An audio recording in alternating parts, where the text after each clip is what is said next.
If you're a founder, you know exactly what I'm talking about. It's that constant need to explain your vision, trying to get everybody, from your partner to your investors, to just see what you see. You're always chasing that nod of approval. But here's the thing. What if that chase is the very thing holding you back? This quote right here, this is what we're digging into. It cuts right to the heart of the matter. Real, true clarity isn't something you get from other people nodding along. It's something you have to find for yourself. It's an internal discovery, not some kind of external performance. And this leads us straight into what I call the clarity trap. It's this massive, and I mean massive, conflict for so many founders. It's this constant battle between chasing external validation, that approval from others, and actually pursuing a deep internal understanding of your own vision. So let's really break down these two completely different mindsets. On one side, you've got external validation. This looks like seeking permission, constantly explaining yourself, watering down your message until it becomes this complicated mess. And on the other side, internal understanding. This is about telling your truth, naming it, simplifying it, and getting to the one honest reason. That's the real path to clarity. It seems to make sense, right?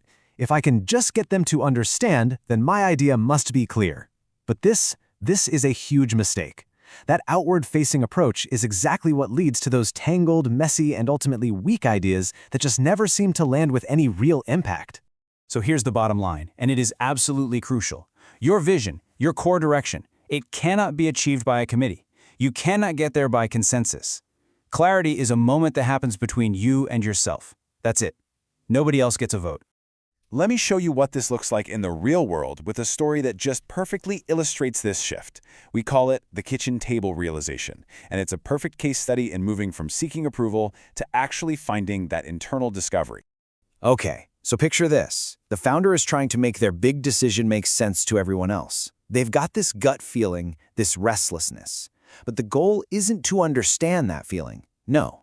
The goal is to translate it into words that will get that external validation, that nod of approval they're looking for.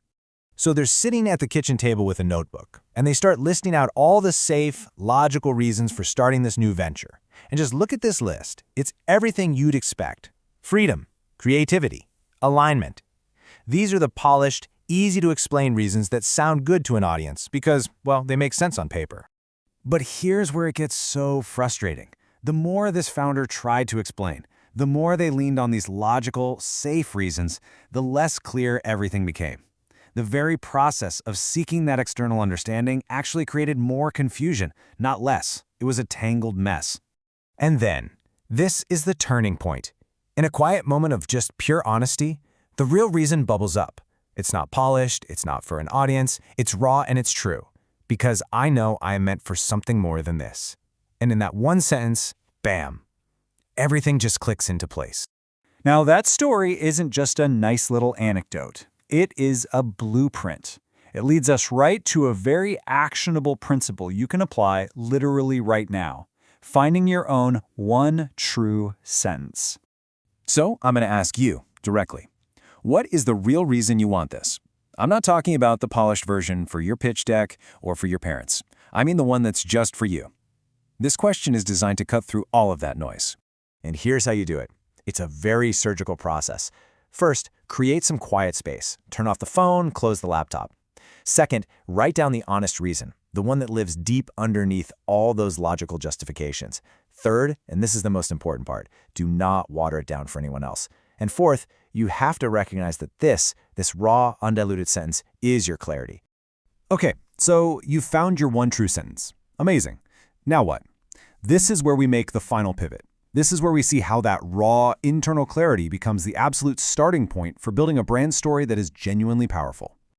I want you to really let this sink in. The very act of seeking approval is exactly what weakens your narrative.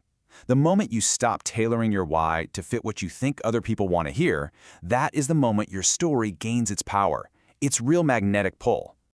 Look, this internal clarity isn't the finish line. It's the foundation. It's what allows you to build what we call narrative alignment, where your identity, your vision, and all your actions stem from one authentic, unshakable truth. And that leaves us with one last and I think pretty provocative question. You've done the hard work. You've found your one true sentence. You have clarity. The question now is, have you actually shaped that clarity into a story that is built to move people to action?